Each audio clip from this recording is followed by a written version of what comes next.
Dan firman Tuhan ini tidak berubah. Dari zaman ke zaman dia tidak berubah. Itu sebabnya saudaraku, kita boleh dengan tetap hati, teguh hati berpegang kepada firman Tuhan ini. Karena firman Tuhan tidak pernah gagal menyampaikan maksud Tuhan. Firman Tuhan tidak pernah gagal menyampaikan apa yang dikehendaki Tuhan. Firman Tuhan juga berkata, langit bumi boleh berlalu, tapi firman-Ku tidak berlalu. Alangkah sukarnya langit dan bumi ini berlalu. Tidak mungkin pun, saudara. Walaupun itu mungkin, saudaraku, tapi firman Tuhan tidak berubah, tidak berlalu, saudara. Biarlah kita percayai sepenuhnya firman Tuhan ini, karena firman Tuhan sangat teguh, tidak bergoyang, sangat stabil, tidak berubah. Mengapa? Karena firman Tuhan itu Tuhan sendiri.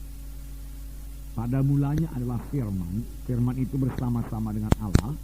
Firman itu adalah Allah sendiri. Firman itu juga Allah. Tuhan Yesus tidak berubah. Oleh sebab itu firman Tuhan tidak berubah. Firman Tuhan yang kita baca dalam Alkitab, saudaraku, adalah sama saja dengan ucapan Tuhan Yesus. Sekiranya Tuhan Yesus berdiri di muka kita dan mengajari kita, maka apa yang diucapkan Tuhan Yesus adalah apa yang tertulis dalam Alkitab ini. Tuhan Yesus tidak akan keluar daripada firman-Nya. Oleh sebab itu kalau kita mau mengenal Yesus, kita kenal lagi firman-Nya lebih dalam. Kita mau kenal saudaraku jalan-jalan Tuhan, kehendak Tuhan, kita kenal firman-Nya. Itu sebabnya buku Kolose mengatakan, hendaklah perkataan Kristus itu diam dalam kamu dengan limpahnya, dengan segala kekayaannya. Jadi firman Tuhan kita berikan tinggal dalam hati kita dengan segala kekayaannya, jangan dengan miskinnya. Saya pikir bulan yang lewat saya terangkan juga ini, saudaraku, yaitu biarlah kita sebagai spons, ya saudaraku, yang mengisap air, ya. Spons itu, saudaraku, yaitu satu busa, satu karet, saudaraku, atau dari bahan plastik, itu saya kurang ngerti, tapi kalau dicelupkan dalam air, dia isap air itu, ya. Dia mengisap air. Ada juga orang memakainya sebagai menggosok badannya dicampur dengan sabun, saudaraku, dan dia gosok dengan spons itu. Dan kalau spons itu, saudaraku, taruh dalam air, dia isap air. Dan kalau spons itu dipicit, saudaraku, keluar airnya, ditekan, keluar airnya, saudaraku. Demikian kalau kita ini penuh dengan firman Tuhan, saudaraku. Firman Tuhan berdiam dalam kita dengan segala kekayaannya, tidak miskin.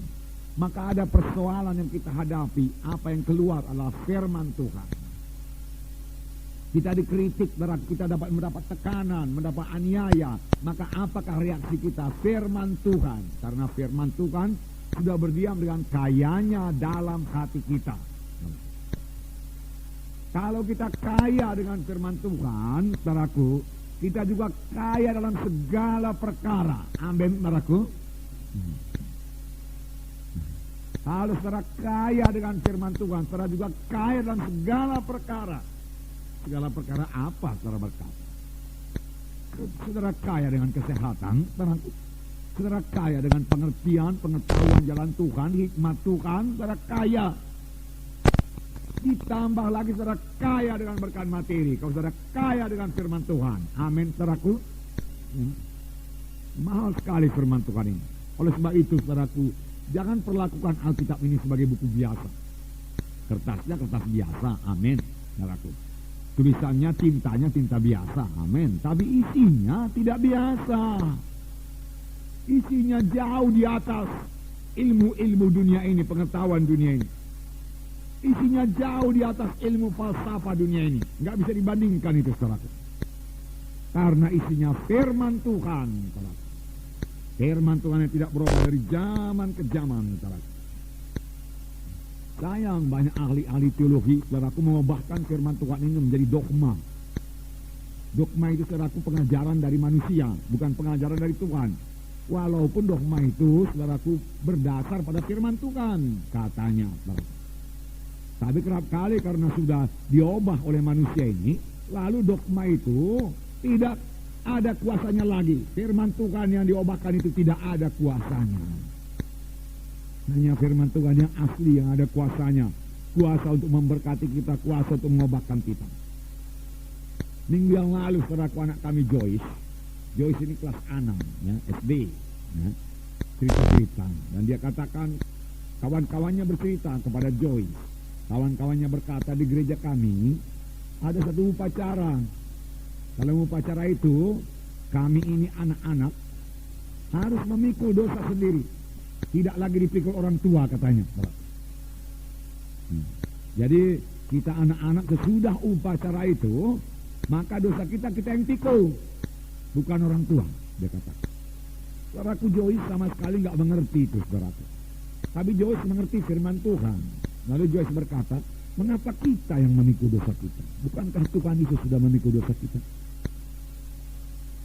Mengapa orang tua kita yang memikul dosa kita? Kan semua sudah dipikul oleh Tuhan Yesus. Apa orang tua kita sanggup mikul dosa kita? Iya juga ya, kawannya berkata. Betul juga yang kau bilang itu, kawannya berkata. Tapi begitu kata pendeta, ya sudahlah, katanya. Tradisi, merasa. Saya sendiri sekarang nggak pikir sampai begitu jauh. Memang kadang-kadang kita ini berpikir menurut tradisi. Terima saja. Kita telah selidik apa yang dikatakan Alkitab. Bahkan firman Tuhan nggak ada berkata orang tua memikul. Firman Tuhan berkata masing-masing bertanggung jawab atas dosa. Dogma itu mengubahkan firman Tuhan. Itu sebabnya saudaraku, ya, kita tidak melihat kuasa Tuhan begitu limpah. Sebenarnya Tuhan mau menunjukkan kuasanya dalam sidang. Karena Tuhan kita itu namanya ajaib. Saudaraku, tiap-tiap kali Tuhan bergerak mesti ajaib. Mengapa gereja kurang mujizat Tuhan? Harus ada mujizat Tuhan. Mujizat itu membawa sukacita, membawa iman.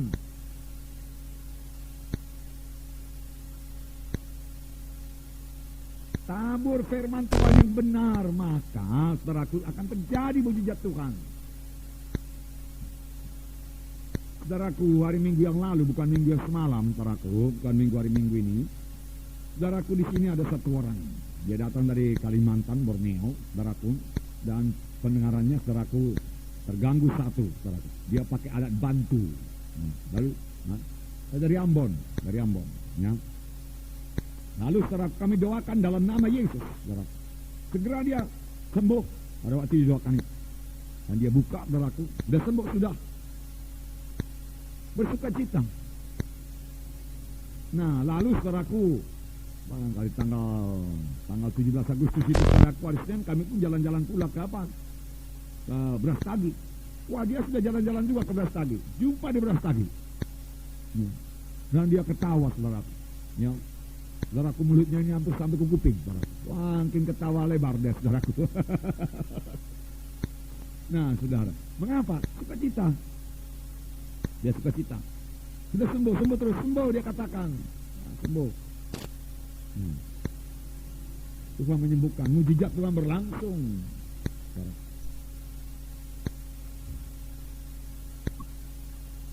Kenapa? Karena firman Tuhan yang benar ditaburkan. Ada kuasa dalam firman Tuhan. Ada kuasa dalam firman Tuhan.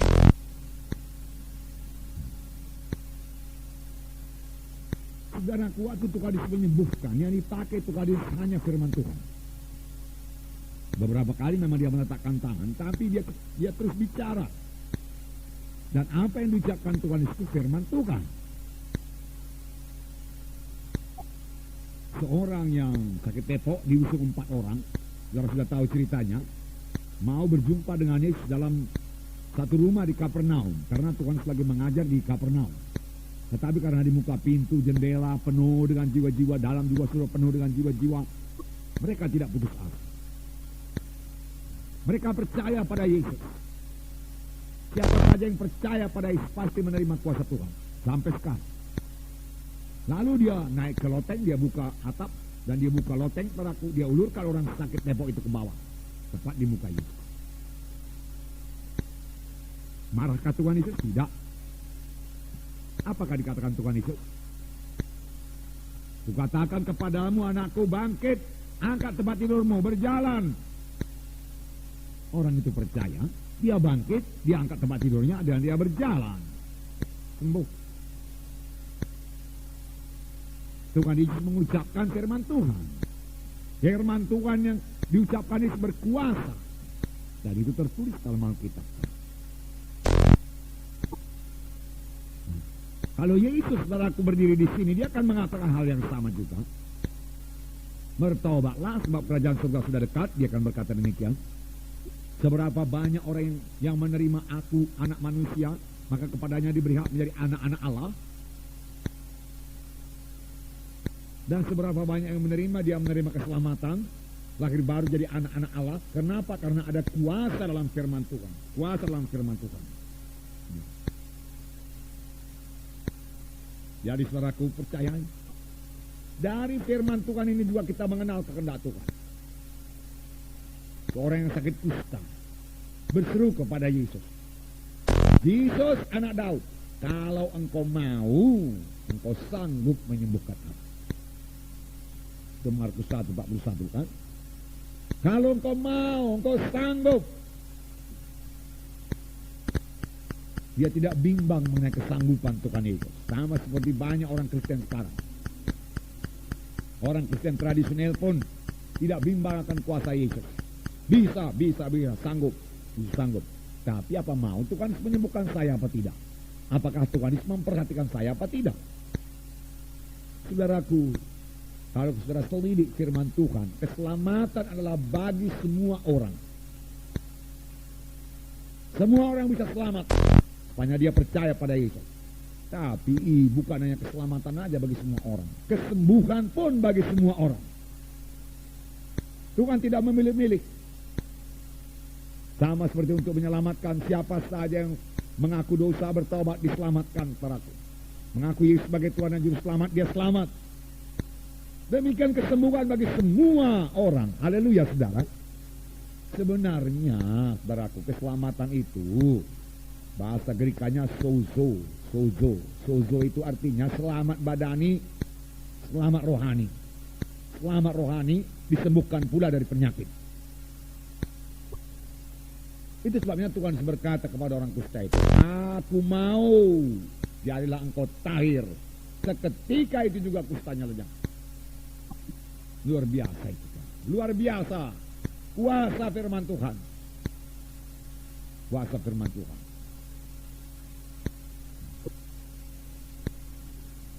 Nah, saudara yang kasih dalam nama Yesus. Puji Tuhan. Jadi saudaraku, pegang firman Tuhan. Saudara. Isi hati saudara dengan firman Tuhan. Percayai firman Tuhan tidak berubah. Mari kita lihat saudaraku, hasil daripada firman Tuhan pada sidang Korintus. Ini pembacaan Alkitab minggu yang lalu. 1 Korintus pasal 1 ayat 4-9. Mari kita baca sama-sama. Mari sama-sama kita baca. Aku senantiasa mengucap syukur kepada Allahku karena kamu atas kasih karunia Allah yang dianugerahkannya kepada kamu dalam Kristus Yesus. Sebab di dalam Dia kamu telah menjadi kaya dalam segala hal, dalam segala macam perkataan dan segala macam pengetahuan, sesuai dengan kesaksian tentang Kristus yang telah diteguhkan di antara kamu. Demikianlah kamu tidak kekurangan dalam suatu karunia pun. Sementara kamu menantikan penyataan Tuhan kita Yesus Kristus, Ia juga akan meneguhkan kamu sampai kepada kesudahannya, sehingga kamu tidak bercacat pada hari Tuhan kita Yesus Kristus. Allah yang memanggil kamu kepada persekutuan dengan anaknya Yesus Kristus Tuhan kita adalah setia. Nah, saudaraku, Paulus bersyukur. Apakah yang disyukuri oleh Paulus? Paulus berkata, aku bersyukur kepada Allahku karena karunia Tuhan telah berlaku atasmu, orang-orang Korintus, dia katakan. Paulus telah melihat perubahan pada orang-orang Korintus. Orang-orang Korintus berubah setelah mereka menerima Injil Tuhan. Sampai sekarang pun saudaraku, sepanjang kita membawa Injil Tuhan, firman Tuhan yang hidup ke desa-desa atau ke kota-kota, maka desa-desa itu berubah, kota-kota itu berubah, orang itu berubah. Mengapa mereka berubah? Ada kuasa dalam firman Tuhan. Paulus mengetahui. Dan Paulus melihat perubahan pada jiwa-jiwa. Dan Paulus bersyukur. Aku bersyukur kepada Tuhan. Dia katakan, melihat perubahan yang telah jadi kepada kami. Perubahan apakah itu dikatakan di sini? Ayat 5, sebab dalam Dia kamu telah menjadi kaya dalam segala hal. Sebab dalam Dia, sesudah kamu menerima pemberitaan Injil yang kami beritakan kepadamu, kamu telah menjadi kaya dalam segala hal. Kaya dalam segala hal.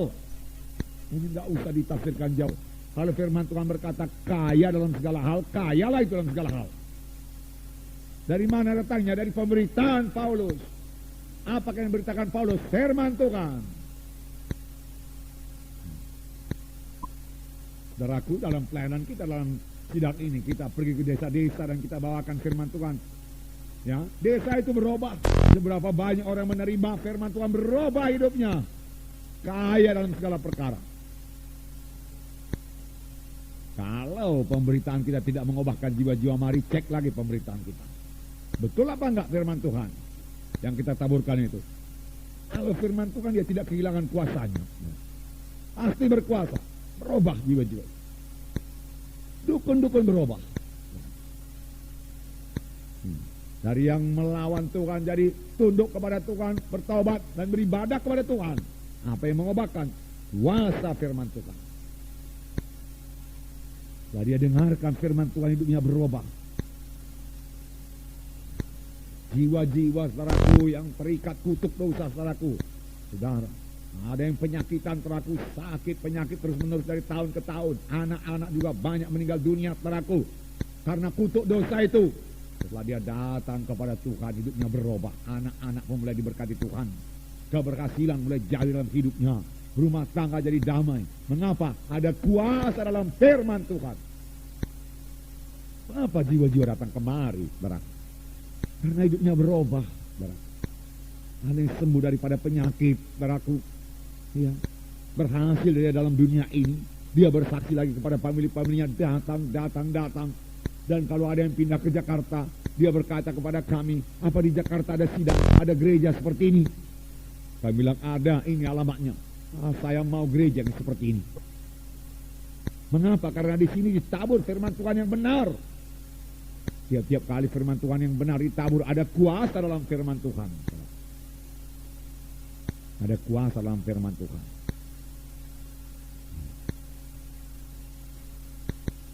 Saudaraku, saya tidak akan mau menabur yang lain daripada firman Tuhan. Buat apa saya itu, saudaraku, capek-capek. Gak berkuasa lagi. Saudaraku, gak berkuasa. Tabur firman Tuhan, jiwa-jiwa datang di kebaktian, saudaraku. Dalam buku Markus diterangkan satu orang, saudaraku, yang menerima kesembuhan. Saudara mengetahui ceritanya. Biar saya ceritakan kepada saudara. Ya.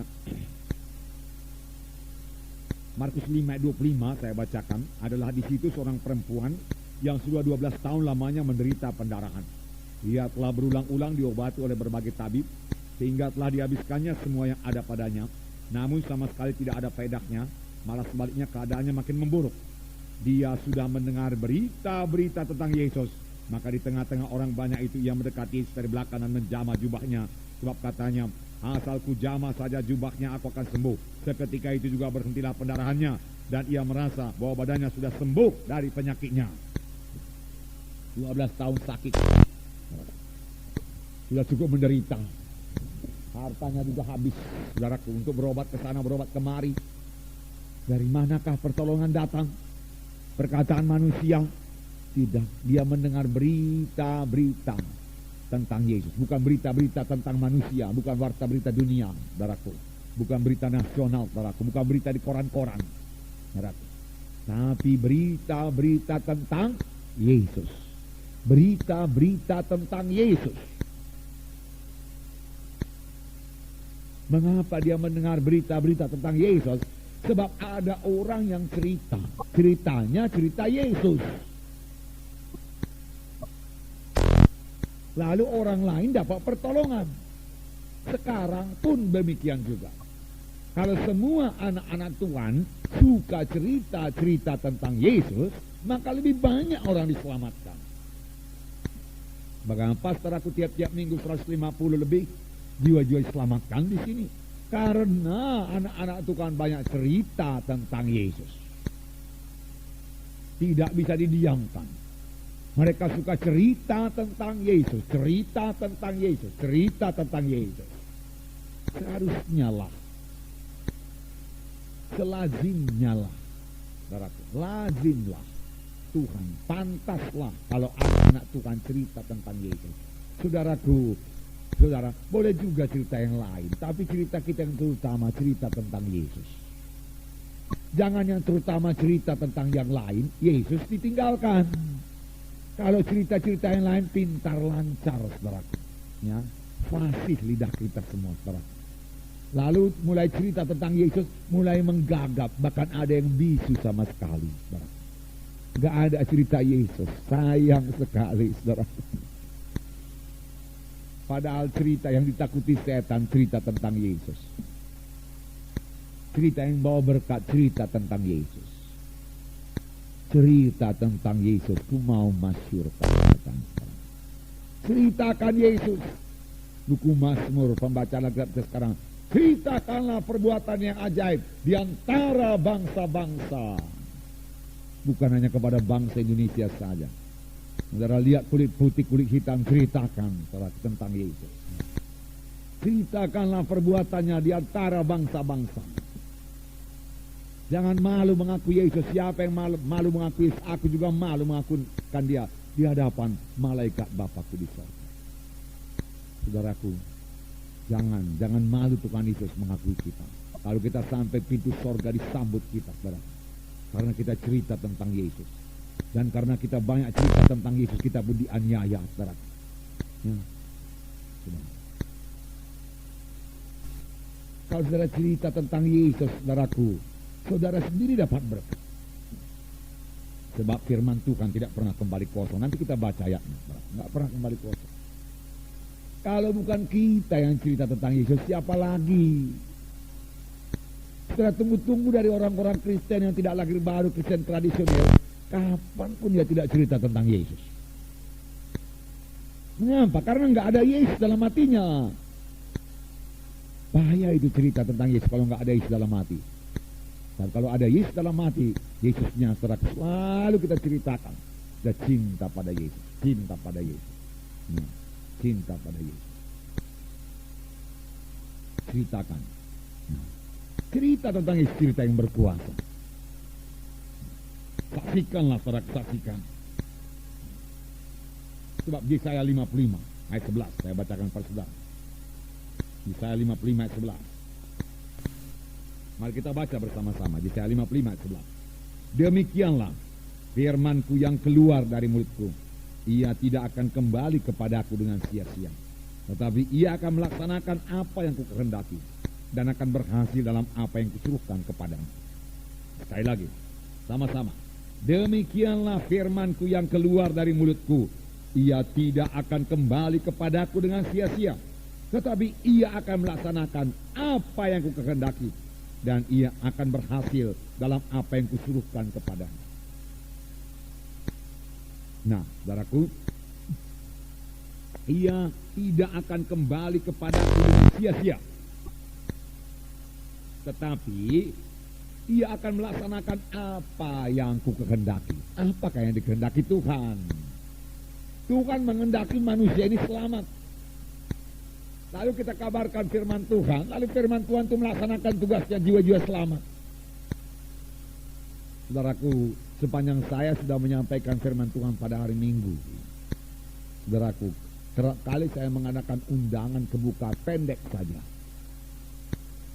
Siapa di antara saudara yang baru pertama kali datang, silakan maju ke buka. Terima sebagai Tuhan dan Juru Selamat. Lalu saya turun dari podium, saya berlutut di sini. Dan jiwa-jiwa datang ke depan. Mengapa? Karena firman Tuhan melaksanakan apa yang dikehendaki Tuhan. Tapi kalau pada hari Minggu itu yang kita tabur itu aku bukan firman Tuhan, kita panggil 10 kali jiwa-jiwa payah maju ke depan. Lalu mulailah anak-anak Tuhan menarik-narik, ayolah, ayo, majulah kau ke muka dalam macam. Oh enggak lah, minggu muka lah, duduklah katanya segala macam. Alasannya berat. Malu aku segan katanya, segan.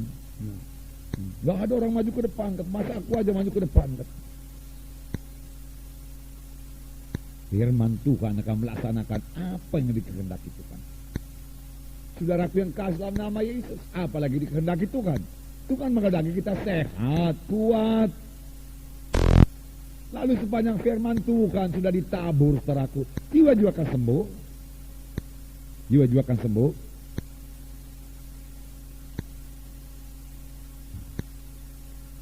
Kalau firman Tuhan yang saudara lebih jelas lagi, demikian. Kalau saudara bawa firman Tuhan mengenai kesembuhan, maka jiwa-jiwa akan sembuh. Kalau firman Tuhan saudara bawa mengenai saudaraku berkat yang berkelimpahan, jiwa-jiwa akan beroleh berkat berkelimpahan.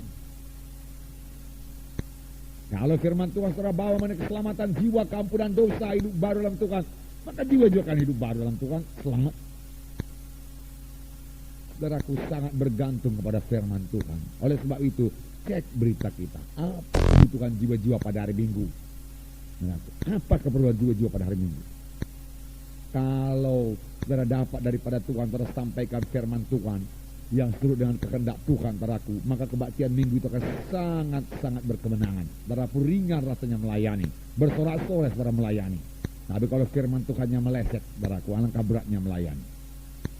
Saudara sampaikan satu berita, tetapi tidak cocok dengan jiwa-jiwa. Wah, saudaraku, rasanya mau keluar saja dari gereja itu, saudara kita. Ya. Kalau ada mimbarnya, kita mau tenggelam ke bawah mimbar ini, saudara. Ya. Kok lama kali kebaktian ini siap. Kita mau sampaikan firman Tuhan, lihat jam, baru 5 menit. Karena sudah lama kali bicara. Ya, saudara, karena nggak cocok.